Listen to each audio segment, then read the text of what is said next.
you have to also understand your current marketplace. So like, for example, here in Miami, the talent is very different from, let's say, like a Louisville, Kentucky, or a different area. And the reason why I say it's different is because the talent here is a much more youthful population, and it's up and coming, and they have this real big drive. And a lot of the talent is also coming from like other countries, right? Welcome to the All-in Recruitment podcast by Manatal, where we explore best practices, learnings, and trends with leaders in the recruitment space. If you like our content, please subscribe to our channels on YouTube and Spotify to stay tuned for our weekly episodes. My name is Lydia, and joining us today is Ben Otero of DoorLoop. Welcome to the show, Ben. Good to have you with us today. Thank you so much. It's really exciting to be here today. So, Ben, tell us a little bit about your background. What's kept you in the talent space? Yeah, really good question. I kind of fell into recruitment and into talent because it was very exciting. I always like to understand how people think and how to support others. So I really wanted to jump into the space. So I kind of fell into it. But I've been in talent now for a long period of time. Right now I'm at DoorLoop. So DoorLoop is a all-inclusive property management software organization. We are we're a startup, but we are right now leading on the forefront of all things PMS software. What's really exciting about DoorLoop is that we are growing at a very rapid rate, where a lot of businesses right now are not in this growth mode, right? They're kind of in this, let's save, and let's do whatever we can. That last year alone, we grew over 400%. And this year we're on track to do that even more, which is really exciting. And we're really striving to become basically a website for all things property management. And then we have our software that goes right to property owners, property managers, which is super exciting. So I'm the head of talent at DoorLoop. I've been here now for approximately 3 months. Before that, I was at GitHub. And then before that, I was at Titan and Chewy.com. So tons of opportunity to work in the talent space. And I think my teams, the teams that I've led, we've hired, I think I've managed teams that have hired like over 20,000 people in a whole bunch of different areas. How big is your team now? So right now my team now is small. And the reason why my team is small is because we're still in growth mode as we kind of continue to go upstream into the market. And what's interesting is that, DoorLoop, we kind of take a very different approach in how we recruit. We focus a lot on hiring, we call it A players or top talent, as much top talent as we can. And we rely on a lot of different features that can kind of I like to say it cuts out the middleman, whether it be automation. I do utilize some forms of AI right now in how we operate, but a lot of automation of workflows and enhancement of tools has actually allowed me to run a very lean team as we continue to grow and scale. And that takes us to really strategic recruitment initiatives. So partnering really closely with the business to understand what are hiring goals or talent goals, whether it be today or 3 months, 6 months from now. Right, that's great, because we'll come back to the top talent thing and also how you work with hiring managers. I think that would be really interesting to see at this hyper growth stage. But you've been with DoorLoop for 3 months now. So what are some areas that you prioritized in your role as your head of global talent, right, Ben? Yeah, absolutely. So one of the first things that I came into DoorLoop, I was, like I say, like my first 30 days, I sat back, learned as much as I possibly can about the business. And then from there, I started to react immediately. So one of the first things that we ended up doing is I changed our ATS system, which is essentially how we go out, reach out to candidates, started integrating that to a whole bunch of different softwares. So that way we can start doing the enhancement of workflows, a whole bunch of more automation features as well.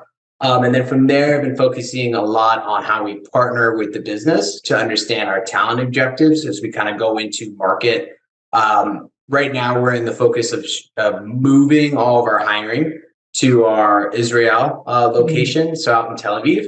As we continue to grow, we're actually right now in the process of over doubling that team, which is really exciting because we're going to bring in a whole bunch of developer talent, team lead talent, product managers, and product designers to that office shortly. But now what we're doing is that we're focusing on our talent branding strategy, how we're going into market, Because in my personal opinion, a lot of recruiting nowadays is kind of shifting in a very, this might be like a Absolutely. odd way of saying it, but it's shifting from like your very standard brick and mortar for recruiting, which would be, I call it the spaghetti model. Let's post a job online. Let's see what ends up happening. Let's bring talent in. Let's go source talent. Where now what I'm seeing recruiting turning into is much more very similar to like PPC campaigns when it comes to like a marketing perspective, right? Where now you're building in tons of SEO features into, whether it be your job description, you're tying that back to like your job board with a whole bunch of other different features to kind of get you out to the market. And then you can start utilizing other things like, whether it be, I'm going to use newspaper, right? But you're talking to like your local television stations, you're really getting your name out there, and you're kind of taking a totally different approach to what recruiting was really 5, 6, 7, 8 years ago, right? So it's a very unique way in how now we're partnering. So to answer your question, ultimately, it's tying together a very scalable talent strategy, making sure we had the right system in place. And now it's just to focus on execution, right? Getting all the great talent into DoorLoop as we possibly can to continue to scale our product. As you plan ahead and look into scaling the team, how far do you look ahead? Is it 3 months, 6 months, or is it a year or more? Yeah, that's a really good question. So, and I want to answer this question in a different way, kind of taking where I'm at today a little out of it. But it's all about the approach on how your business thinks, right? Mm-hmm. A lot of businesses think usually 1 year out. Some kind of have the opportunity, depending on what their model is, they go 3 months out. Me, I'm a real big fan of looking out 12 months so we can at least start to really strategically plan, whether it be at the beginning of the year, whether that's your fiscal year and it starts in July, or maybe that starts in January. But you really want to have a really solid understanding of how to go to market. I like 12 months. I've been a part of organizations that have 24-month roadmaps. There's a lot of positives in that, but the negatives is that then you can't really shift as the market is shifting so much nowadays, right? Mm-hmm. I mean, it's by far one of the most interesting markets I've kind of ever seen in that regard. I wouldn't recommend going 3 months out, but if you have to go 3 months out, it's usually because you have like a very quick go-to-market plan. You're trying to do all these things. So I always like to tell people 1 year. What are some of the unique challenges in attracting global hires compared to local hires, and how do you address these challenges? Yeah, that's a really good question. I'll kind of start on the local side and I'll work my way up to global, if that's all right. Okay. So on the local side, it's really about understanding what does your pool want, right? And building out strategic talent pools within your community. Because, for example, I'm located here in Miami, Florida. Miami, Florida has this really big up and coming tech scene, and a whole bunch of people are moving from like New York and California and all these other different places within the United States. And then two, there's a whole bunch of new companies that are coming in. So now what you can do is you build your strategy around, hey, up and coming area, tons of tech talent, come join great companies that are growing. And it becomes very appealing, right? And also you have to also understand your current marketplace.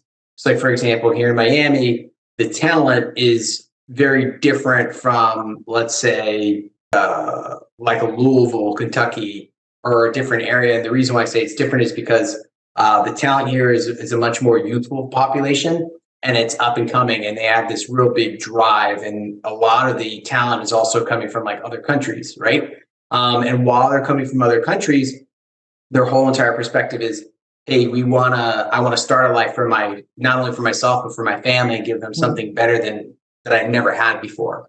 So that's how you kind of build that picture here in Miami. Now, if we're jumping over to Tel Aviv, like how we're at in DoorLoop, it's now you're competing in your, Silicon Valley type of perspective where there's tons of startups, right? Mm-hmm. How do you separate your startup from all the other startups? Well, in DoorLoop's case, right, we have an amazing investor that is allowing us to, has provided us a whole bunch of funds in order to hyper accelerate our growth. Not only that, if you look at our founders board, right, this is not our first rodeo, right? They've been in business together for over 4 different forms of companies.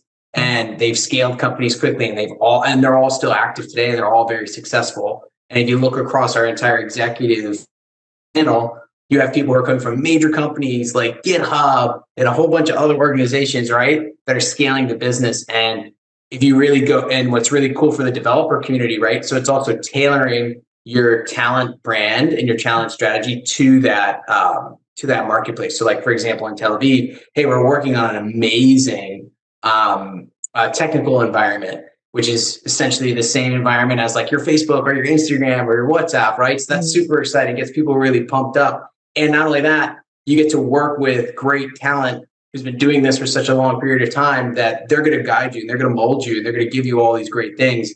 Then also look at our benefits, which are next to none, right? They're amazing. So it's understanding what the talent in the marketplace really want, then and tailoring it from there and going to market with it. So how do you differentiate the company from the others? Yeah, that's a really good question. So it's all about your benefits, right? Like, what are the benefits that you're going to be offering as opposed to the other organization that's not? And one of the great things that we do at DoorLoop, we cover medical, vision, dental, all at 100% cost. Like, we will cover that, which is amazing. Why is it great for an employee that you're trying to attract? No out-of-pocket costs when it comes to healthcare, right? To a certain regard, right? Unless there's certain things they want to pick that's outside of pocket, but there's that. We have 401k match that is an automatic match on your first day. There is no cliff. You don't have to keep waiting. Not only that, you come into, if you're in the office employee, you walk in, you are in a part of an environment of people who want to be there. It's very youthful. It's very energetic. It's very I always like to tell people, no one's out to get you, and we support you. Like I said before, we hire these great talent, A-player talent. And once you're hired, you're given all the tools to be successful. And your job is to ensure that you're crushing it every single day. And that's why we see tons of people who've been at DoorLoop.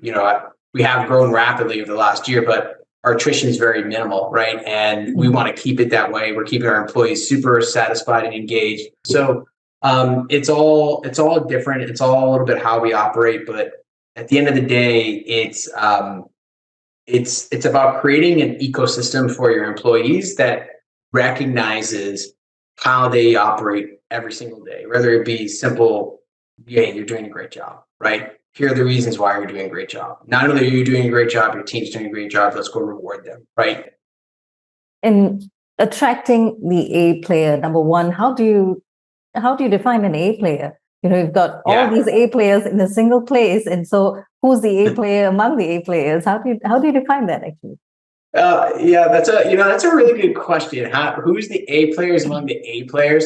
Well, it all starts off with like if you're kind of going all the way to the top end of the funnel, it starts with like the appropriate intake strategy, sit down with the hiring team, understand what you're really looking for. Then from there, going to market. And then when you start finding all these people, really like identifying what are the key attributes that are A, going to mesh well with your team, right? B, going to hit all the hard requirements. And then we evaluate that.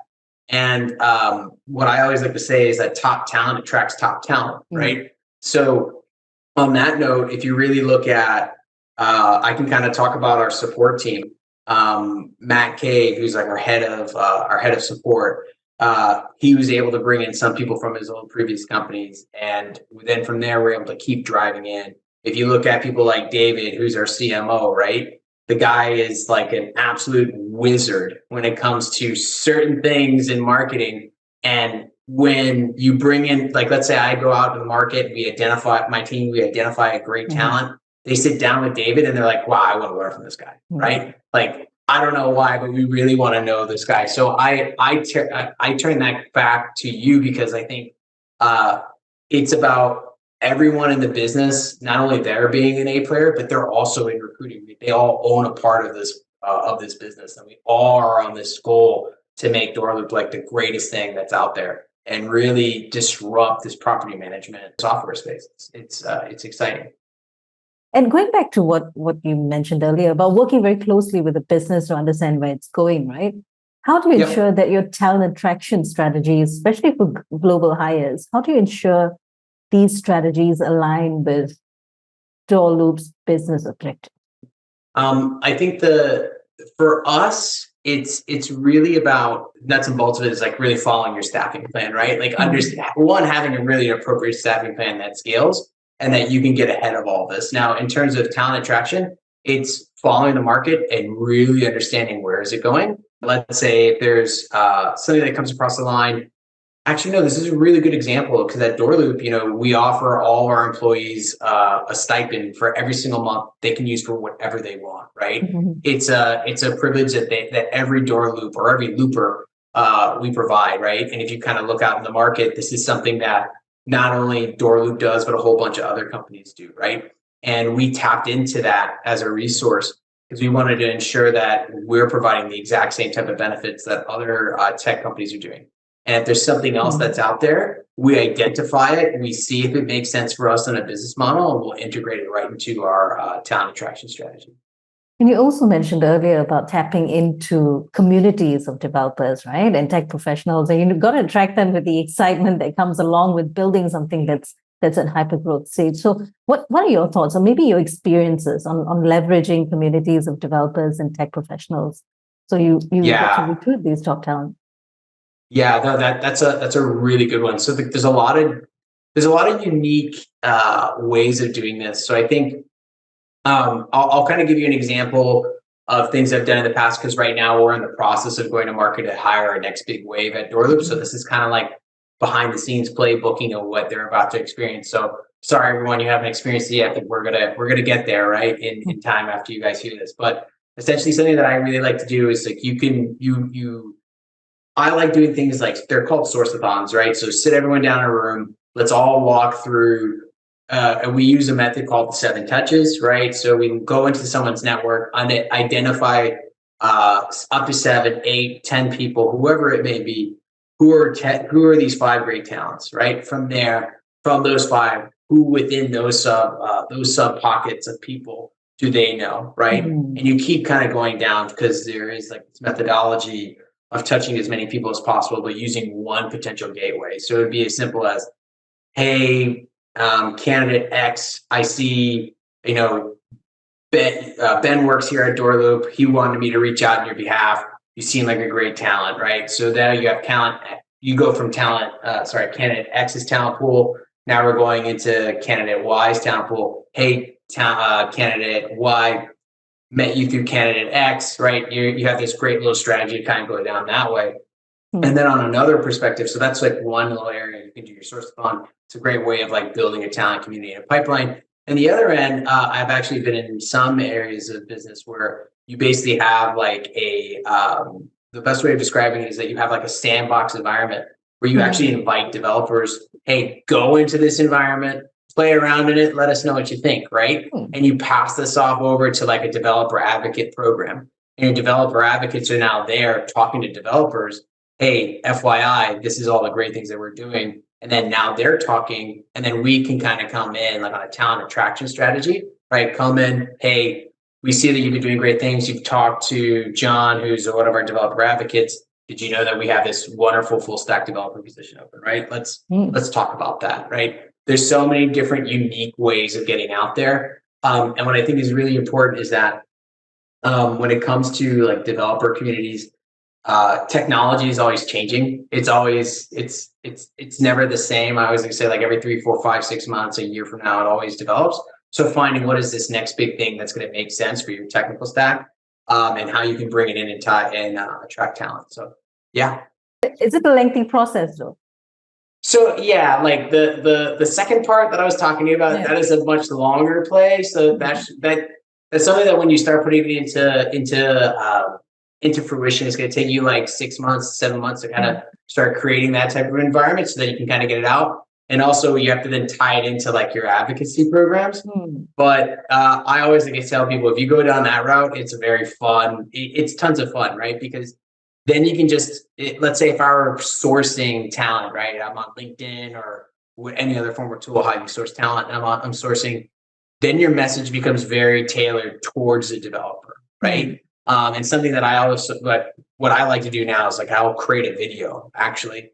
And in the video, it's like, hey, by the way, I see that you're doing all these great things in Node.js. You're working with React. You're working with all these great different funds of technologies. And by the way, I'm going to leave you a link in this message right here for you to kind of see our sandbox environment. Come in, play with it. And if you like what you're hearing, come join our team. And if not, pass this off to the next person. it's a fun way of differentiating yourself from all the other people. And I like to say when you're recruiting, especially when you're headhunting talent, you're in a bucket, right? And I know if there's any developer that's listening to this, like I use this strategy, I use this methodology all the time. Inside the bucket, you have hundreds of thousands of recruiters, and you're probably getting pinged by people left and right, wherever it is, right? But if you always respond to that one recruiter who's outside of the bucket, and the recruiter who's outside the bucket, they did something for you that stood out, right? Maybe it's their message, maybe it's their company, whatever it is, it's meaningful towards you. So I think it's really important to keep the human element alive, especially in a world of like AI and automation, all these great things that we're kind of going on to. But fun, exciting things. 6-7 months, that's an investment right there. And if it doesn't work in this cycle, it might work in the next, so it's fun. And I suppose it's an investment, isn't it? It's an investment of time and energy and personalization as well. So, then turning to talent retention, how does DoorLoop approach the retention of global hires, especially those who've been brought in with from across the globe, and also those who may have relocated from a different state? Yeah, that's a really good question. So in terms of talent retention strategies, I think it all comes back to like our culture. And I can say, like, if you go on our website today and you watch any of the tons of different videos that are out there, you'll kind of get a little bit of an understanding of like what makes a looper a looper. And I kind of go back to our environment. It's like walking into like this beautiful place of fresh breath air, right? Everyone is out to support you. There's that. So that's the first thing that's going for you. Second thing, I think I alluded to it earlier, we have these wonderful benefits. We have all these great things that we do. But we also make it a point to recognize employees every single day. Every single day, and it's definitely every single week we have something new going, right? So if you're out in our office in Tel Aviv, right, whether it be like our weekly happy hour that they got going on, or if you're in the Miami office and we're going out to the Marlins game, right? Or if we're not going to the Marlins game, we're making smoothies in the office and everyone's getting a different form of a smoothie, right? It's about finding these things that make, your normal day of work, like kind of like that slug, breaking it up, having fun, right? Like, you know what? If you got to take a break, take a break. You're going to do you're doing great things. It's not the end of the world. Put everything on hold for 5 minutes, walk around, maybe go to the beach, stretch your legs, do something, come back. It's all going to be there for you when you're back. It really comes down to like our people and how we all even network and talk to each other. And I'm really happy to say that at DoorLoop, it's a company where I would have to say over 90% of the people who work at DoorLoop all say the same thing. It's a place where like your best friends are working with you every single day, which is really cool. And that brings me to my next question also. I mean, we're seeing, as we mentioned earlier, you talked about how there have been so many shifts in talent acquisition, and, there's a need to keep up with that. There's also a rise in different forms of work, maybe contract work and remote and hybrid, etc. And there's also that need to build more connectivity in the workforce, with all the initiatives that you're doing, and you've got to make sure that runs in parallel with productivity. So what do you look out for when you search for top talent, the kind of criteria? I think we spoke about it with the 8 layers thing, but are there any specific criteria that you look out for when you search for top talent? Yeah, so I think it all drives down to like our taking a core value approach. And if you're not familiar with what a core value approach is, it's basically creating what are the 5, 6, 10 things that make your business, right? And from these core values, we want to generate something known as scorecards, right? Mm-hmm. And from those scorecards, you're really you're identifying personality traits and attributes of a candidate that reflect back to that value, right? So that's like the first thing I like to say. And then the second thing is identifying your hard requirements, right? Like what are the hard requirements? And then implementing things like an assessment, right? Whether it be a technical assessment, a coding live assessment, whatever it be, maybe even use case strategy that can help really validate that form of talent, right? And then from there, you have to have a really unbiased interview process that kind of puts away all the different things that may cause bias in the workplace, but really when someone comes in, having a fluid conversation, talking about their skills, identifying what's really important to them, and then, making sure that there's a match at the end of the day. I think also another way of differentiating like how we really approach things at DoorLoop is we got to make sure everyone's aligned. Like if we're all in, we all think this is the right person, then we're moving forward. If someone's saying this person is not the right talent, okay, let's identify the reason why. Like, is this really then the person that we're looking to bring on board? And if it's not, then it's not, right?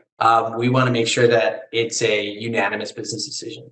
So automation and AI technologies are definitely transforming the many aspects of business itself, and including recruitment. And we're seeing that, as you pointed out earlier, how much it's shifted. So how do you see, or how, in your experience, how have these technologies influenced global recruitment? Oh my goodness, they have impacted global recruitment in so many ways. I think when it comes to AI, it's here to help us. It's not here to impact us like in this negative way. It really takes out all the monotony. I think of like general tasks. I think also like when it comes to the recruiting perspective, if you're still writing job descriptions from scratch, you're like 5 miles behind the curve, right? You should be using something like the ChatGPT or any of the different AI tools that you like out there to build you a core of your job description. It's very interesting, and I'm really excited. I'm actually like really excited to see where it goes next. And my big bold prediction for recruitment is, let's say 10 years from now, I can see recruiting being heavy marketing, heavy support, and I think that there's going to be like this one, I call it a recruiting architect. This is my bold prediction. You'll have like one big recruiting architect out there that's going to be sitting behind the control panel, clicking all the buttons, making sure everything happens. And it's going to be so quick and so efficient. It's going to be amazing for hiring, but it's also going to be different because everyone's going to start doing it that way. And then the war for talent is going to be even harder. But now I'm starting to get lost down the rabbit hole. So. Okay, it's I like your vision. I can actually picture that and see it maybe in some kind of recruitment sci-fi film that comes out. But yeah, it's interesting because we had one guest and he was talking. He gave us his example about one recruiter not knowing how to hire a tech role. It was a specific position, and he wasn't really sure what the technology was. So he used ChatGPT to train him on how to speak to a candidate from this background, So he got that kind of he got the technology to train him. So it's interesting. You're totally right. It is super interesting. I have a funny story. So someone told me the exact same thing. They're like, I didn't know how to, and it was like it was a young recruiter, not a young recruiter, sorry, early in career recruiter who came to me and like, hey, I wanted to ask your opinion. How do I approach like talking to like a principal, like an engineering principal? Like, oh, that's a really good question. And he was like, well, what I did is I went on ChatGPT and I asked it, what questions should I be asking this type of an engineer with this type of experience? And it gave him like 7 different things to ask. And he used it. And then at the end of the day, this engineer who's been doing this for like 15 years was like, wow, this is like one of the most technical interviews I've ever had in my entire career. And I'm like, wow, like, yeah. Where was that? Where was that for me? Like, why didn't I have that? Yeah, so that's why you've got all these things in. And can you imagine? You spoke about things that a recruiter would go through 7 years ago, 8 years ago, right? So, what advice would you give someone starting out in TA or recruitment today? So, I always tell people, if you want to get into recruiting today, be ready to be well ahead. Start thinking about do your Google search, man, ask ChatGPT, what are the things I should be looking at, right? Because I can tell you, if you're not ready to pivot and adapt to the times, you're going to get eaten up in this market. If you bump across if you're in a situation where, a hiring manager is thinking like it's 1984, right? Just, it's okay. Go back to the business, push back on them, right? Like give them all the examples of companies that have gone belly up for not thinking about, the next big thing. You are the expert. Use your expert knowledge to really influence the business. If you think there's a great idea, go out there and research that. And the last thing I want to say is AI is really cool. Automation is really cool, but never forget you're talking to a human being at the end of the day. And human beings really have different needs and necessities. And you have to make sure that those needs align to your business, right? Whether it be remote work, hybrid work, in the office, right? Tons of different people have all these great things that they want to do. Let's not let AI and all these cool things like remove the human element, which makes things so personal. Thank you very much, Ben, for your time and your insights. It's been a great pleasure having you at the show. I think really listening to the creative ways in which you can go out there and attract the kind of niche talent that you don't necessarily have access to otherwise. So I'm sure the audience also wants to know where to find, where to look you up and where to connect with you. So drop us your contact details. So you can look me up on LinkedIn. My name is just Ben Otero, or you can follow me on GitHub. It's just Ben P. Otero. If you're a true recruiter, you can find all my information. It's all out there. But definitely give me a follow, connect with me on LinkedIn. I'm out here for everyone. And thank you so much for having me, Lydia. This has been super exciting. This is great. Thank you so much, Ben. And we have been in conversation with Ben Otero of DoorLoop. Thank you for joining us. And remember to stay tuned for more weekly episodes from All in Recruitment.